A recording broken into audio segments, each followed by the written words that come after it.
En 2013, la place de la cathédrale entame sa mue. Face à l'édifice religieux, ce bâtiment est en attente de rénovation depuis 2010. L'aménagement d'appartements a repris. Les travaux les plus visibles devraient se terminer en juin pour le plus grand plaisir des commerçants voisins. Il y a des petits soucis au niveau du parking, mais je pense que ça va dynamiser le site. C'est une vieille bâtisse.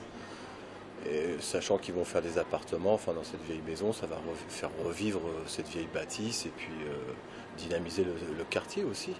La plupart des gens, ils voient que la cathédrale donc, est en train de se refaire et tout, et ils trouvent dommage qu'il y ait un établissement comme ça, qui soit juste en face de la cathédrale, qui est en démolition, qui reste comme ça depuis des années, ils trouvent ça dommage. On a la remarque des fois. Surtout des touristes qui voilà, viennent pour voir la cathédrale et ils se retournent, ils voient ça, c'est pas très... Cette rénovation a donné des idées aux voisins. Ce bâtiment du 13e, un des plus vieux de Troyes, jouxtant ce caviste, pourrait être lui aussi rénové. Alors ici le cellier aux dîmes et derrière un cloître. Aujourd'hui il y a 2 étages, ce n'est pas sûr que les 2 soient conservés. Le premier qui semble-t-il est le plus ancien, qui date du XIIIe siècle. Le second a été rajouté dans la charpente durant le XIXe siècle. Il est fort probable que celui-ci soit retiré de manière à pouvoir admirer cette charpente qui est la plus vieille charpente de France non religieuse.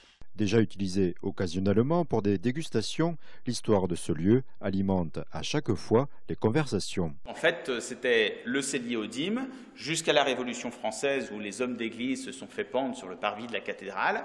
Puis ensuite, des marchands de vin qui étaient basés au 57 rue de la Cité sont venus s'installer dans ce cellier qui est justement un lieu de température assez constant pour stocker les vins et alcools. Cette idée est pour l'instant au stade de projet, un projet qui permettrait de revenir aux origines du site. Il semblerait que ce premier étage existait dès le XIIIe siècle pour être un lieu de stockage ici et un lieu de réception au premier étage. C'était la salle des fêtes de l'épiscopat troyen.